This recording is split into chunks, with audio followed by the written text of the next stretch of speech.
जय हिंद साथियों, कैसे हैं आप सभी। आशा करते हैं साथियों आप सभी अच्छे होंगे और आपकी पढ़ाई भी एकदम अच्छे तरीके से चल रही होगी और साथियों आप लोगों का फिजिकल भी एकदम अच्छे तरीके से चल रहा होगा। साथियों आज का जो हमारा टॉपिक होने वाला है साथियों, वो झारखंड पुलिस कांस्टेबल 2024 में जो जीके जीएस पूछा जाता है उसी का प्रैक्टिस सेट नंबर साथियों 33 है। इसके पहले आप लोगों के लिए हमने 32 प्रैक्टिस सेट की प्लेलिस्ट बना दी गई है, तो आप लोग जाके वीडियो के माध्यम से अपनी तैयारी को जांच सकते हैं। और साथियों साथ ही साथ हिंदी का प्रैक्टिस सेट भी, जिसमें 23 प्रैक्टिस सेट आपको मिलेंगे, उसकी भी प्लेलिस्ट बना दिया गया है, तो आप लोग जाके वीडियो के माध्यम से अपनी तैयारी को जान सकते हैं। तो आइए स्टार्ट करते हैं वीडियो को बिना देरी किए हुए साथियों। पहला प्रश्न है, महात्मा गांधी जनवरी 1915 में से भारत वापस लौटे, दक्षिण अफ्रीका से, इंग्लैंड से, यूएसए से या फिर रूस से। तो महात्मा गांधी जनवरी 1915 में कहाँ से भारत वापस लौटे? तो साथियों दक्षिण अफ्रीका से। कहाँ से? दक्षिण अफ्रीका से महात्मा गांधी जो है 9 जनवरी 1915 में दक्षिण अफ्रीका से भारत वापस लौटे। गांधी जी वर्ष 1893 में दक्षिण अफ्रीका के सेठ अब्दुल्ला का केस लड़ने के लिए दक्षिण अफ्रीका गए थे। ठीक है, और गांधी जी के दक्षिण अफ्रीका से भारत वापस लौटने के उपलक्ष्य में 9 जनवरी को भारतीय प्रवासी दिवस के रूप में मनाया जाता है। ठीक है, अगला प्रश्न है, भारत और के बीच में छोटा समुद्री रास्ता पाक जल संधि तथा मन्नार की खाड़ी है। श्रीलंका, म्यांमार, बांग्लादेश, पाकिस्तान। तो भारत और कौन सा देश है के बीच में छोटा समुद्री रास्ता पाक जल संधि तथा मन्नार की खाड़ी है? तो साथियों श्रीलंका जो है आपका राइट आंसर होगा। भारत और श्रीलंका के बीच छोटा समुद्री रास्ता पाक जल संधि और मन्नार की खाड़ी है। पाक जल डमरू मध्य भारत के तमिलनाडु और श्रीलंका के उत्तरी भाग में स्थित एक जल संधि है साथियों। ठीक है, अगला प्रश्न है, निम्नलिखित नदियों में से किस नदी का उद्गम नेपाल में है और वह गंगा नदी में आकर मिलती है? कोसी, झेलम, चिनाब या फिर रावी। तो कौन सी नदी है साथियों? तो कोसी नदी आपका राइट आंसर होगा। कोसी नदी का उद्गम नेपाल सप्तकोशी से में है और यह भारत में गंगा नदी में आकर मिलती है। इस नदी को बिहार का शोक कहा जाता है। ठीक है, बागमती एवं बूढ़ी गंडक कोसी नदी की मुख्य सहायक नदियां हैं। अगला प्रश्न है, कर्मचारी राज्य बीमा निगम के महानिदेशक का अतिरिक्त प्रभार किसे दिया गया है? राजीव सिन्हा, कमल किशोर सोन, राम सिंह मंडल, दुर्गा शक्ति नागपाल। तो साथियों कमल किशोर सोन को दिया गया है। झारखंड कैडर के 1998 बैच के वरिष्ठ आईएएस अधिकारी कमल किशोर सोन को कर्मचारी राज्य बीमा निगम एम्प्लॉय स्टेट इंश्योरेंस कॉरपोरेशन के महानिदेशक का अतिरिक्त प्रभार दिया गया है। वह वर्तमान में श्रम और रोजगार मंत्रालय में अतिरिक्त सचिव और महानिदेशक श्रम कल्याण के रूप में कार्यरत हैं। ठीक है, अगला प्रश्न है, मोबाइल ऐप सारथी 2.0 हाल ही में किसके द्वारा लॉन्च किया गया? नीति आयोग द्वारा, गृह मंत्रालय द्वारा, सेबी द्वारा या फिर एसबीआई के द्वारा? तो साथियों सेबी के द्वारा। ठीक है, सेबी के द्वारा लॉन्च किया गया। भारतीय प्रतिभूति और विनिमय बोर्ड सेबी ने जटिल वित्तीय कार्यों को सरल बनाने के उद्देश्य से निवेशकों के लिए व्यक्तिगत वित्त पर केंद्रीय मोबाइल ऐप सारथी 2.0 लॉन्च किया है। यह app Google play store, iOS app store पर उपलब्ध है। सारथी ऐप का पहला संस्करण जनवरी 1922 में लॉन्च किया गया था। सेबी भारत में प्रतिभूतियों और कमोडिटी बाजार के लिए नियामक संस्था है। ठीक है, अगला प्रश्न है, हाल ही में चर्चा में रही स्पर्श सेवा किस मंत्रालय से संबंधित है? विदेश मंत्रालय, गृह मंत्रालय, रक्षा मंत्रालय या फिर शिक्षा मंत्रालय? तो साथियों रक्षा मंत्रालय से संबंधित है। ठीक है, रक्षा मंत्रालय ने हाल ही में सिस्टम फॉर पेंशन एडमिनिस्ट्रेशन रक्षा यानी स्पर्श सेवा केंद्रों के लिए bank of India, Canara bank, central bank of India और उत्कर्ष स्मॉल फाइनेंस बैंक के साथ समझौता किया है। इसके बाद स्पर्श सेवाएं देश भर में कुल 15 बैंकों की 26,000 से अधिक शाखाओं में उपलब्ध होगी। ठीक है, अगला प्रश्न है, अंग्रेजों को सुनहरा फरमान कब प्रदान किया गया? 1611 एडी, 1632 एडी, 1717 एडी और 1765 एडी? तो साथियों 1632 एडी में अंग्रेजों को सुनहरा फरमान प्रदान किया गया। गोलकुंडा के सुल्तान ने 1632 में अंग्रेजों को एक ऐसा स्वर्ण फरमान जारी किया जिसने गोलकुंडा राज्य के क्षेत्र में अंग्रेजों के लिए मुक्त व्यापार को सक्षम बनाया। ठीक है, अगला प्रश्न है, किस शासक ने स्वयं को खलीफा घोषित किया था? खुसरो शाह खिलजी ने, अलाउद्दीन खिलजी ने, मुबारक शाह खिलजी ने, जलालुद्दीन खिलजी ने। तो किस शासक ने स्वयं को खलीफा घोषित किया था? तो साथियों मुबारक शाह खिलजी ने। ठीक है, मुबारक शाह खिलजी ने स्वयं को खलीफा घोषित किया था। ठीक है, मुबारक शाह, जिसे मुबारक खान भी कहा जाता है, वह अलाउद्दीन खिलजी का एक बेटा था। मुबारक शाह जब 17 या 18 वर्ष के थे, 14 अप्रैल 1316 को कुतुबुद्दीन की उपाधि के साथ सिंहासन पर बैठे। उन्होंने खलीफातुल्लाह, भगवान का प्रतिनिधि जिसे कहते हैं, शीर्षक धारण किया, जो उनके सिक्कों पर दिखाई देता है। ठीक है, अगला प्रश्न है, विजयनगर साम्राज्य किस नदी के तट पर स्थित था? कृष्णा, तुंगभद्रा, कावेरी या फिर वेणगंगा। तो विजयनगर साम्राज्य किस नदी के तट पर स्थित था साथियों? तो आपका जो राइट आंसर है वो है तुंगभद्रा नदी के किनारे। ठीक है, सन 1336 ईस्वी में कृष्णदेव राय के आचार्य हरिहर ने वैदिक रीति से शंकर प्रथम का राज्याभिषेक संपन्न किया और तुंगभद्रा नदी के किनारे विजयनगर नामक नगर का निर्माण किया। ठीक है, अगला प्रश्न है, निम्न को स्वेज नहर जोड़ती है? किनको जोड़ती है स्वेज नहर? लाल सागर काला सागर को, लाल सागर भूमध्य सागर को, फारस की खाड़ी लाल सागर को, उपरोक्त में से कोई नहीं। तो स्वेज नहर जो है साथियों वो लाल सागर और भूमध्य सागर को, ठीक है, लाल सागर और भूमध्य सागर को जोड़ती है। ठीक है, स्वेज नहर, यह नहर स्वेज के इस्तमुस से होकर अफ्रीका और एशिया को विभाजित करते हुए भूमध्य सागर को लाल सागर से जोड़ता है। ठीक है, अगला प्रश्न है, इनमें से कौन सा उपबंध अमेरिका से नहीं लिया गया है? मौलिक अधिकार, न्यायिक पुनरावलोकन, निर्वाचित राष्ट्रपति, संसदीय शासन। तो कौन सा उपबंध है जो अमेरिका से नहीं लिया गया है? तो साथियों संसदीय शासन जो है वो अमेरिका से नहीं लिया गया है, बाकी मौलिक अधिकार, न्यायिक पुनरावलोकन, निर्वाचित राष्ट्रपति, ठीक है, ये सारे उपबंध अमेरिका से लिए गए हैं। भारत ने ब्रिटेन के सरकार से संसदीय रूप को चुना था। संसदीय प्रणाली में सरकार उस राजनीतिक दल द्वारा बनाई जाती है जिसे संघीय चुनाव के दौरान विधायिका या संसद में सबसे अधिक सीटें मिलती हैं। विधायिका और कार्यपालिका के बीच घनिष्ठ संबंध है। कार्यपालिका और विधायिका दोनों एक दूसरे के प्रति उत्तरदायी हैं। ठीक है,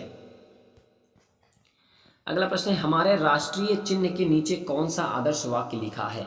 सत्यम शिवम, सत्यम सर्वत्र सुंदरम, सत्यमेव जयते या फिर जय हिंद। तो जो हमारा राष्ट्रीय चिन्ह है उसके नीचे जो आदर्श वाक्य लिखा है वो क्या लिखा है?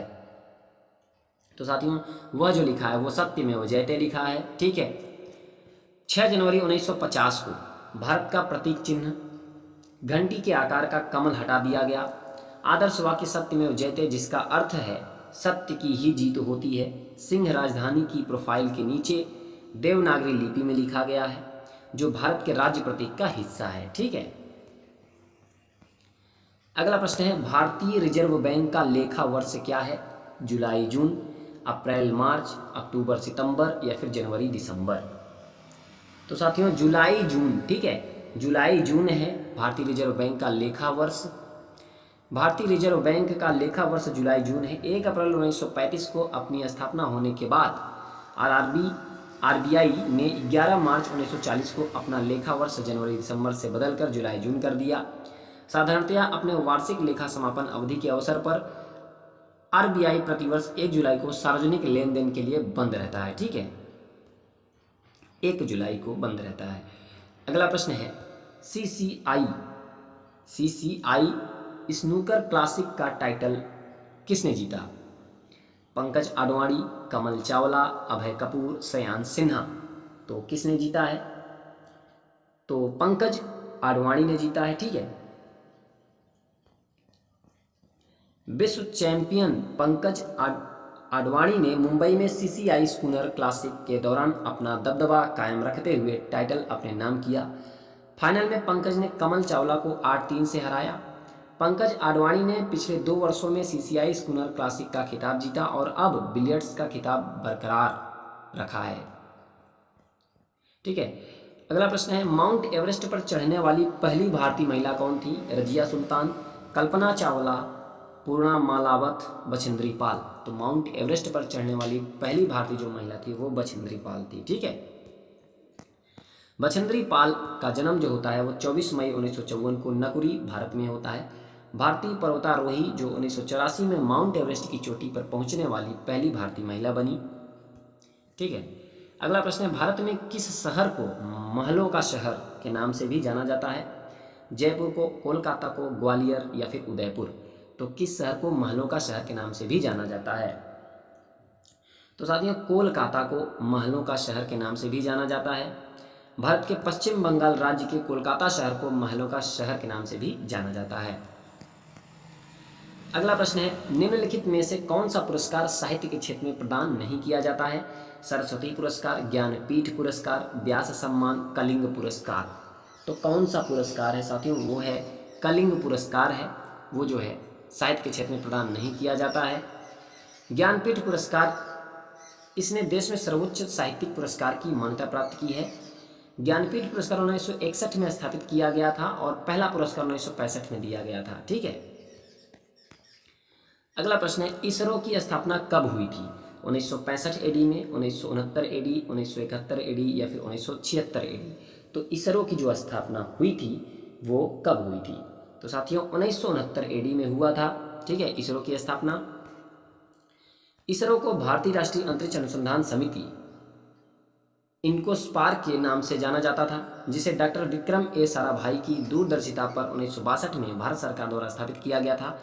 इसरो का गठन 15 अगस्त 1969 को किया गया था तथा अंतरिक्ष प्रौद्योगिकी का उपयोग करने के लिए विस्तारित भूमिका के साथ इनकोस्पार की जगह ली। ठीक है, इनकोस्पार।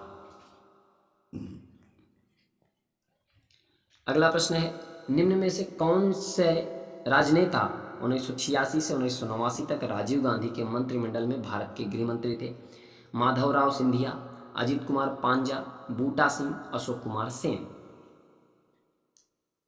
तो साथियों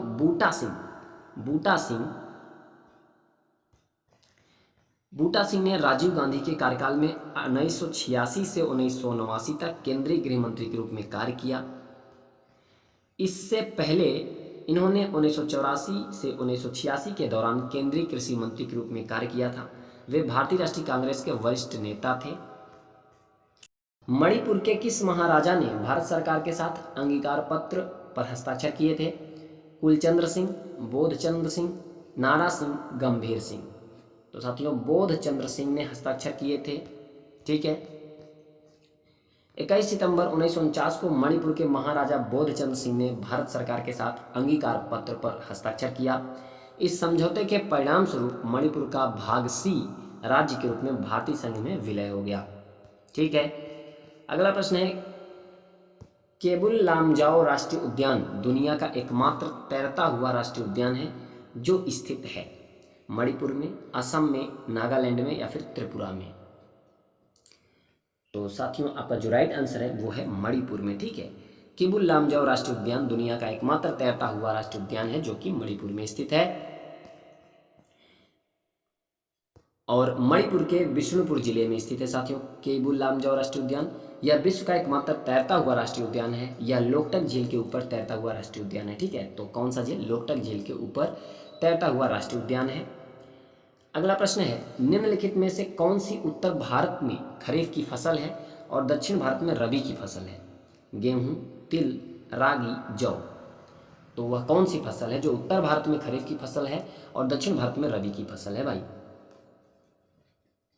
तो तिल जो है आपका राइट आंसर होगा। तिल उत्तर भारत में खरीफ की फसल है और दक्षिण भारत में रबी की फसल है। इसका मुख्य कारण उत्तर और दक्षिण भारत की जलवायु परिस्थितियां भिन्न हैं। ठीक है, निम्नलिखित में से कौन सा सिंगल यूजर एकल उपयोगकर्ता ऑपरेटिंग सिस्टम है? Windows 7, MS DOS, Windows NT, Linux? तो साथियों MS डॉस। ठीक है, MS डॉस जो है वो सिंगल यूजर ऑपरेटिंग सिस्टम है। माइक्रोसॉफ्ट डिस्क ऑपरेटिंग सिस्टम जिसे MS डॉस के नाम से भी जाना जाता है एक एकल उपयोगकर्ता ऑपरेटिंग सिस्टम है। एक ऑपरेटिंग सिस्टम जो एकल उपयोगकर्ता को एक समय में केवल एक कार्य करने की अनुमति देता है single user single tasking operating system कहलाता है। ठीक है,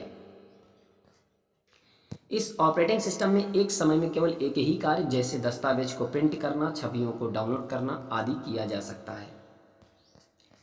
अगला प्रश्न है, मंदिरों का गांव मलुटी किस जिले में है? दुमका, चतरा, कोडरमा या फिर लातेहार? तो मंदिरों का गांव साथियों जो कि मलुटी किस जिले में स्थित है ये बताना है। तो दुमका जो है आपका राइट आंसर होगा, दुमका में स्थित है। मलुटी गांव दुमका जिले में है जिसे मंदिरों का गांव कहा जाता है। ठीक है साथियों। अगला प्रश्न है, छोटा नागपुर का नाम खोखरा किस काल में था? सल्तनत, मुगल काल, ब्रिटिश काल, इनमें से कोई नहीं। तो छोटा नागपुर का नाम खोखरा किस काल में था साथियों? तो यह जो था वो मुगल काल में था। किस काल में? मुगल काल में था। मुगल काल में छोटा नागपुर का नाम खोखरा या कोकरह था। ठीक है, खोखरा या कोकरह था मुगल काल में छोटा नागपुर का नाम। तो साथियों ये था 25 क्वेश्चन। 25 क्वेश्चन में आपका स्कोर कितना है ये कमेंट करके जरूर बताइएगा। अगर वीडियो पसंद आए तो आप लोग एक लाइक और चैनल को सब्सक्राइब जरूर करिएगा साथियों, और अपने दोस्तों तक शेयर जरूर करिएगा। और साथियों तब तक मिलते हैं अगली वीडियो के साथ। तब तक के लिए नमस्कार, वंदे मातरम, जय हिंद। पढ़ते रहिए, मस्त रहिए।